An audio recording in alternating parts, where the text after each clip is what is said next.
Alay. Pipirin ko, ito ata yung una nila eh. Ang ganda yan yung logo. Dami ito.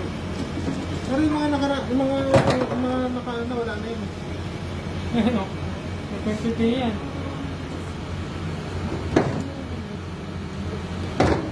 Ano ba ba yung timbang cloud yan? Ha? May tatawag ah. Sabi ko sa kayod lang eh. Sabi ko yun sa kanya, bago ko iniwanan sa kanya yun. Sa ano mo yan, sa kayod mo yan, magbabase.